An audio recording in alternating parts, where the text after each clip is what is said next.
Hey guys, got another boat going out of here today. It's another 1862 hunt deck. That's a popular size boat for us. That's a really good boat to stay in the 115 on the low end to 175 on the upper end and still get a lot of big boat out of that.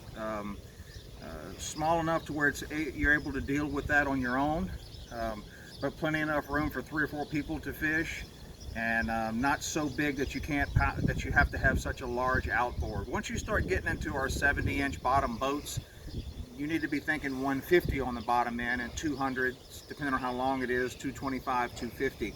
But an 1862 hunt deck with a 140, 150 on the back will run in the upper 40s close to 50 miles an hour and perform like you want it to. 115 being on the low end. I have some guys put 90s on the back of them. They still do okay, but you know, you got to give that motor all it's got to get it to do 35 miles an hour. So that's a good rule of thumb for you guys looking for the size of boat that you want. But this is by far one of our more popular GT models in a center console, the 1862. I absolutely love it. It's a great boat, plenty of room. This guy got a real simple layout in this boat. He's got open catwalks on both sides. He can store stuff underneath them, rod racks he can put on the open hull braces there if he wants to. Push pole, stabilizer kit rods. He's got a stabilizer kit in this boat. Just very functional. You can shove stuff underneath the catwalks as well, out of the floor. So I like that. And then they also offer you the opportunity to walk down the boat, you know, like this, and use it as actual deck space. So if you got somebody up there working a trolling motor or doing whatever they're doing off the front, you can still stand on the side of the boat. You can put 2 or 3 people on the same side of our 1862.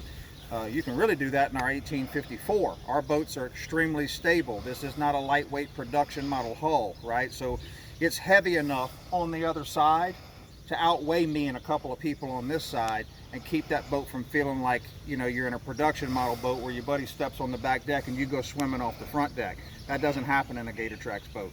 So that's another reason that you don't have to go so wide in these hulls. I have a lot of guys tell me, I want the biggest, widest boat y'all make. No, you don't. You really don't want that. There's reason for that, and if you have good reason for that, that's fine. There's no problem. But if you're doing it for stability, back off of that. You don't have to do that. All that's going to do is run your price tag up with bigger motor, bigger boat, more hydroturf, bigger trailer, and you don't need to do it for stability reasons in a Gator Trax boat. So this 1862 will be like stepping off of a dock onto another dock. That's how stable it is. Super clean setup. You got flush decks on the top on the catwalk, made those flush. He's got a through hull mounted winch in the front of this boat. Got a tunnel hull. We're putting his own outboard motor on the back with a tunnel hull. Lean post that's removable, and a removable 2-foot extended deck to open up this floor for whatever he wants to use the floor space for, deck space whenever he wants to do deck. So I don't know if he's going to do bow fishing or what he's planning on doing out of this boat. I'm not quite sure, but he had his own custom colors here. He supplied us with 3 colors that he wanted his gator skin made out of. Then it's got a lot of tans and caramel colors in it. We clear coated over the top of it and it came out beautiful. But more importantly, it's exactly what he wanted.